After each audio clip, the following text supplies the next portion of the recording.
Hi,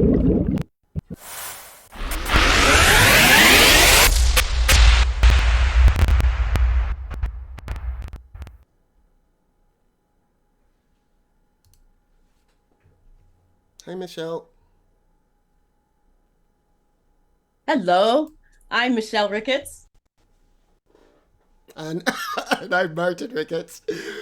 Yeah. He always misses his cue. I don't know about that. Welcome to Cohesion Connect.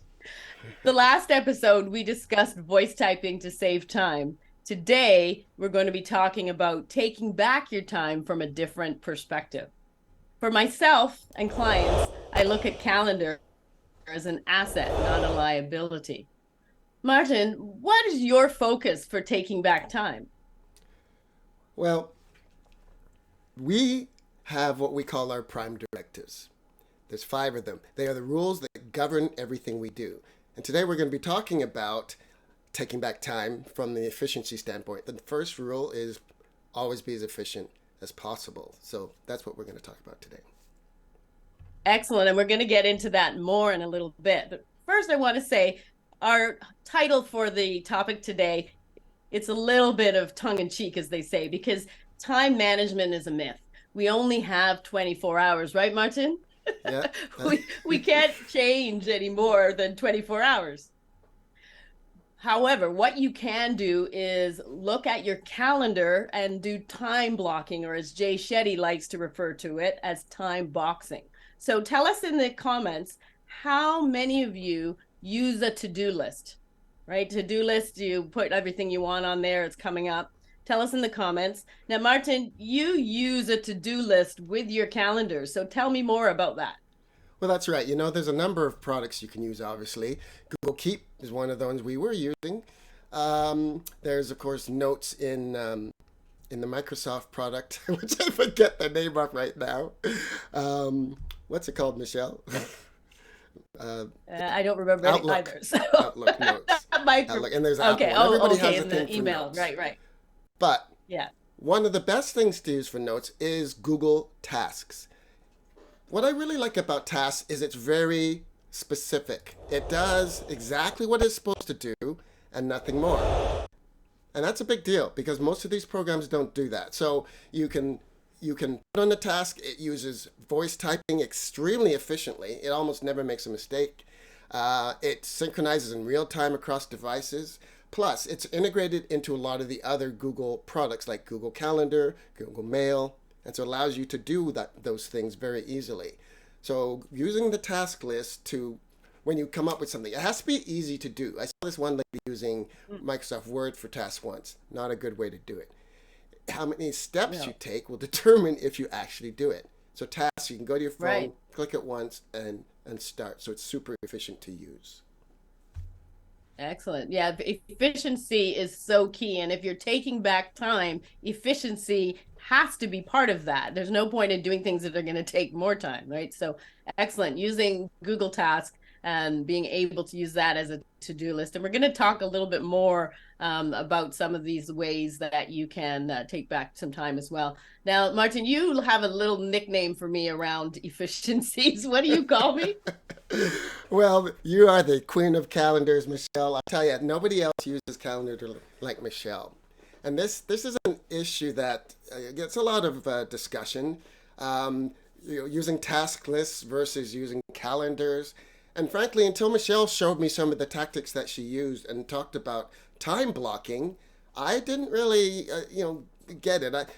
I'm never going to be as good as Michelle at using calendar, but I have started using it in a different way. Certainly not to the extent that she does, but I use the tasks and then I put them on the calendar. And as I think them up, I put them on the task list, Google Tasks, and then I put them on the calendar when I'm going to do it. So yeah, using the calendar the way Michelle does is really useful, and she's going to talk a bit about that.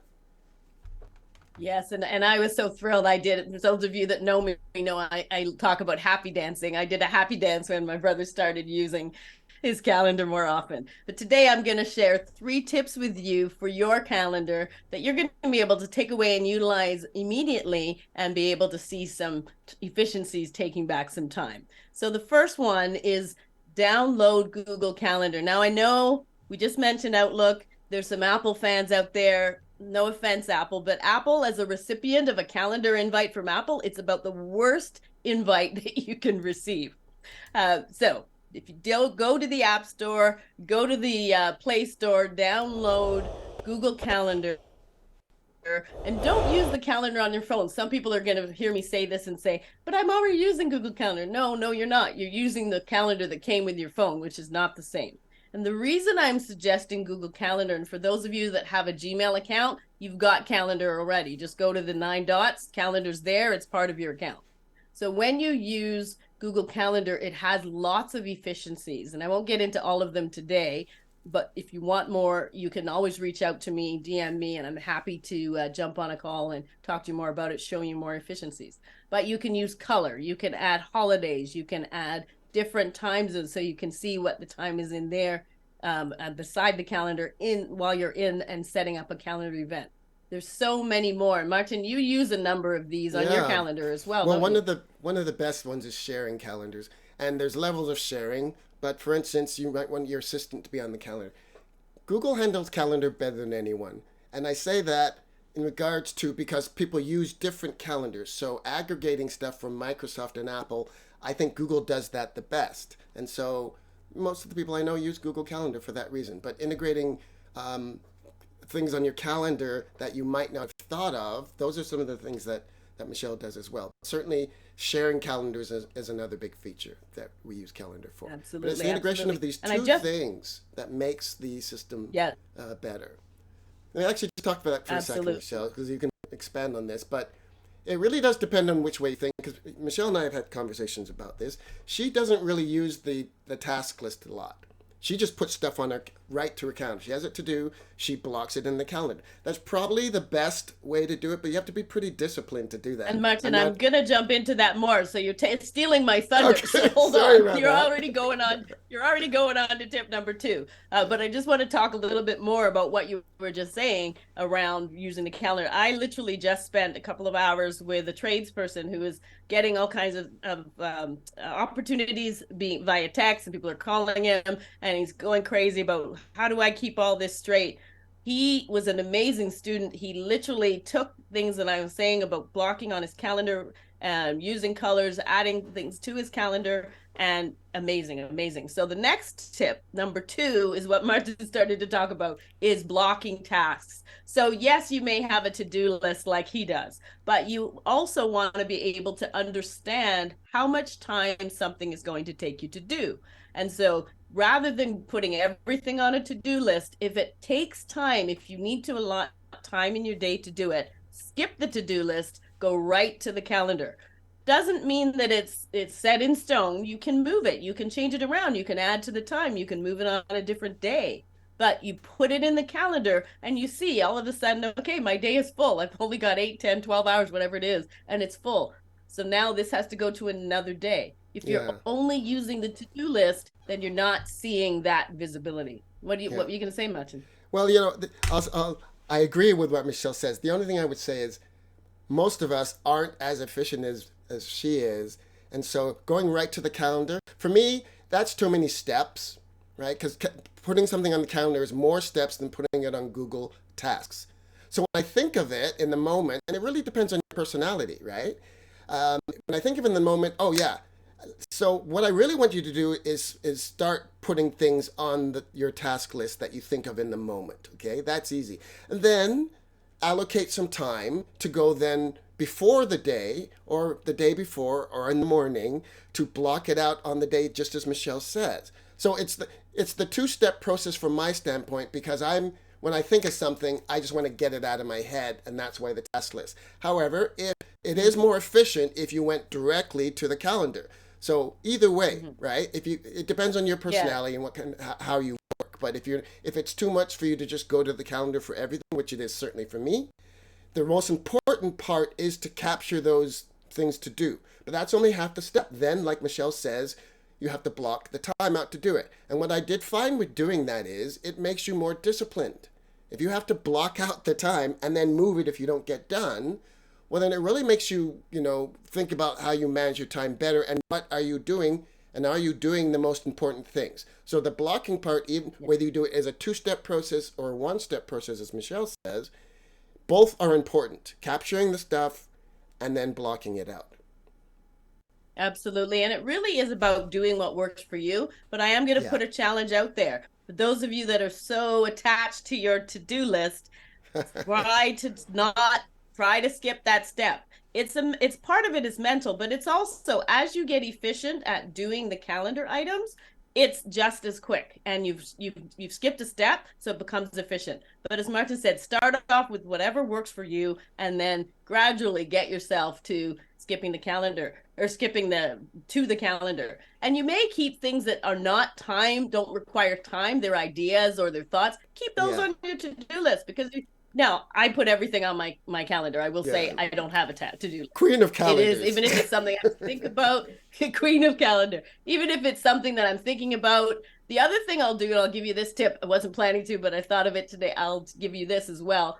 If I have a thought about an event or about something that's on my calendar, I will go in and put that note on that calendar item. So that's about as close to a to-do list as I get, because it's when I'm got the item, I've got the timing, I open it. Or if I'm at a meeting, I was at a networking meeting the other night, and I literally opened that event and put the names of a couple of people I wanted to follow up with in that event. So I'm not creating a new list, but I'm remembering, when was this? Oh yeah, it's in that event. So that's a couple of bonus tips for you there as well. And that, so I'm going to push back a little bit on Michelle's point there to say this.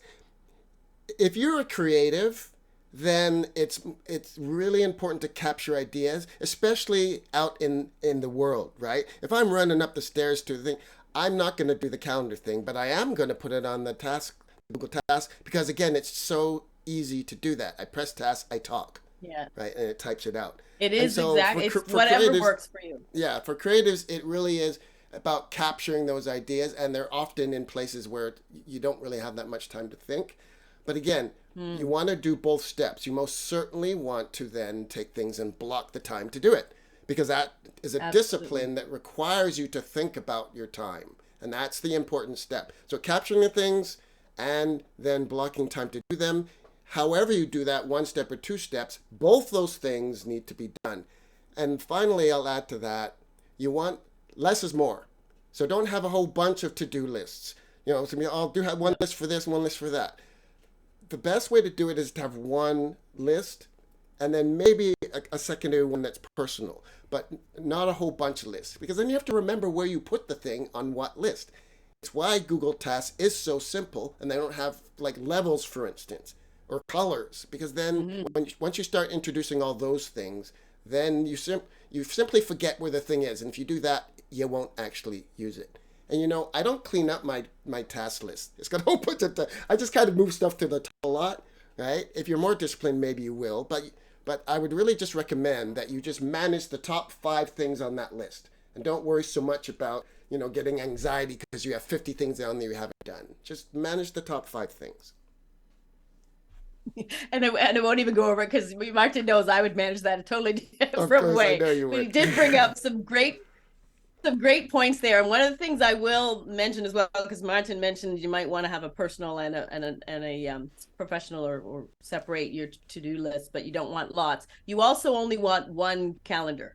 Calendar. You don't want a personal calendar and professional calendar, unless you have a restriction for who you work with. Then that is, and when I was in corporate, yes, I had a work Outlook calendar and I had an everything else Google calendar. But if you don't have that restriction, one calendar. No, they didn't. When I was in corporate, they didn't. So I had to have that separate because of the work. But the time, if you're working for someone, you're typically working your work hours. So that's in your calendar anyway, and you're not booking other things in there, unless you have a doctor's appointment or dentist appointment. So then you probably put that on your work calendar and your home calendar. But have one calendar for everything if you can, if it's not a work restriction. So that is just a tidbit we'll add on there for the calendar. So the third item I want to share with you is about what you're blocking. So we talked about taking the things from the to-do list, but also you want to have office hours. So if you have people in your life, people in your business that are interrupting your day, So it may be a good interruption, it may be a bad interruption, whatever it is. But you want to have office hours and establish that during this time and this time, you're either available or not available. Now it's up to you what you put on the calendar. So you could block out the time that you are available for others, and you block that in your calendar so that you're not putting other things in there for you to do that can't be interrupted. Or you can do the other way where you block the time that you're not available, and then you block your meetings, etc., in there. I know for myself, I have times blocked on my calendar for things that are not work, things that are work, and they're blocked. And then when people have my Calendly link, they know, then they see what's available. So I have to block times if I want things for me to do. Otherwise, somebody is going to block me in that time, or book me in that time slot. And the other thing you want to put on your calendar is date night. Now, Yeah. if you're single like us or you have a partner, doesn't matter, right, Martin? You still got to do stuff for yourself.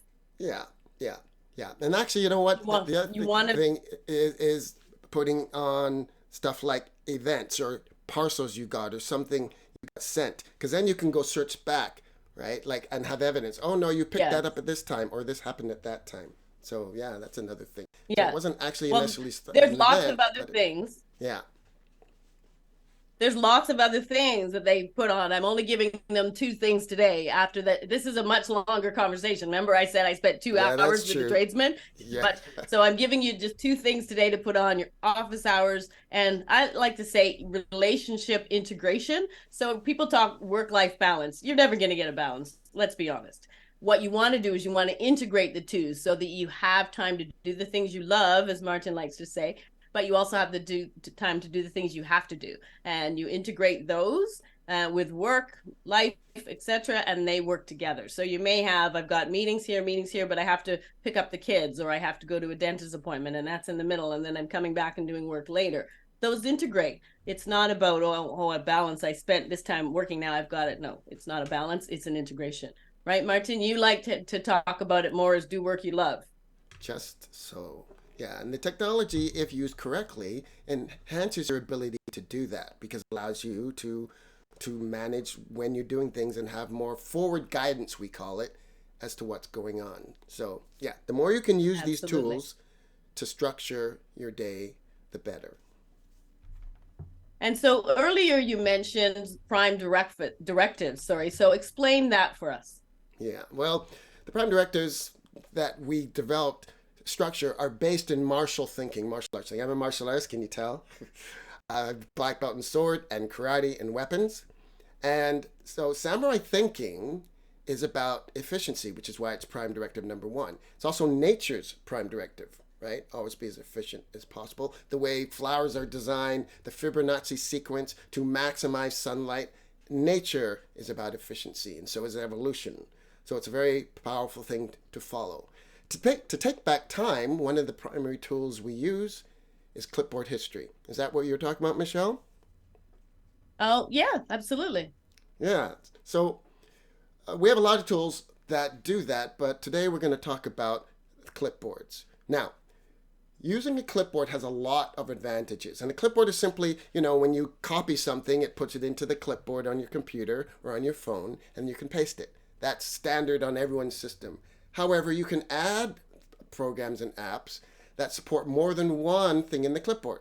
For instance, on your phone, we use Google's Gboard. It's fantastic. And it's got a really good clipboard. It allows you to save, 8, 10 things. You don't want to do any more than that. Phone numbers, emails, things you send a lot. It also will save pictures, the last picture you sent and that kind of stuff. And you can pin things in it so that you can remember it and easily send it on your phone. On your desktop, in Chrome, you have Clipboard History. That's the name of it. You can search for that. That's the one we use. It does have a free version, and the free version is just fine. The paid version synchronizes across devices, but we use the free version. But it allows you to pin things as well. So you can go to the Clipboard History and get the URLs you send a lot, the paragraph of text you put, your talking points, all these things, and sending emails. Now, there's an efficiency part to that. It's simply faster. But there's an even more important thing: accuracy. We have a saying, avoid typing like the plague. And the one way to do that is with voice typing, which we talked about last week, right, Michelle? You're the queen of voice typing as well. You're really good at that. Very good at it. Yeah, yeah. Yes, I love it. I love it, especially when you have nails. Who wants to be Yeah. figuring out those little keyboards? Yeah. The second way you can do that is with clipboards, right? So I asked, I was sending money to a contractor once. I said, give me your email. He sent me his email. There was a mistake in it, so he didn't get his money. We never make mistakes with emails because we never type them, right? Not only is it faster, but it's impossible to make a mistake if you took it from Clipboard and you put it into Clipboard and it didn't have a mistake, which why would you put one in with a mistake? So it eliminates stuff. And this really is part of this samurai thinking, which is based on my favorite guy here, Einstein. Say hi, Einstein. Yeah, I love Einstein. Hi, Einstein. One of his best quotes I love is, "A clever person solves a problem. A wise person avoids it in the first place." We do the second one as much as possible. We avoid it in the first place. If you don't type, you can't make spelling mistakes in your email or phone number, whatever it is. And so we look for places where we can avoid the problem in the first place all over the place. And this is a really, really powerful. So again, not only is using clipboards faster, but it makes you more accurate and avoids making problems in the first place. So it's a very, very powerful thing to do. So you want to download Gboard, available for both iPhones and Android. And then you set it up with Clipboard, you set it up with pin stuff that you use a lot.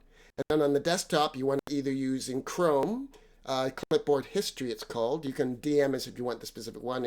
We will put the link to this. In fact, we have a micro lesson for this that we will send you. And there's another one if you use the Windows computers. It's called Clipboard History as well.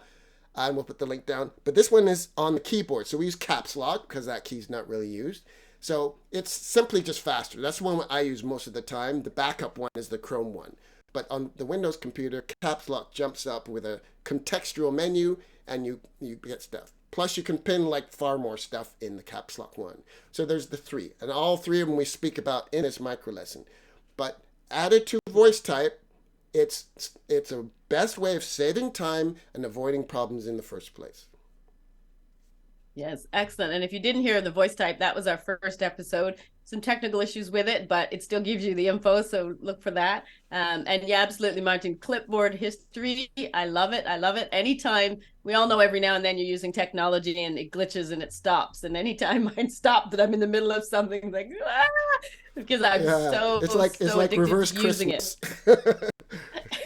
Yes, where did it go? Where did it go? So yes, we will put the link in the comments later, and then if you would like to get the micro lesson, you can DM us and we will send you that micro lesson as well. So we're going to continue to. What was that, Martin? No, it's outstanding. Yes, absolutely.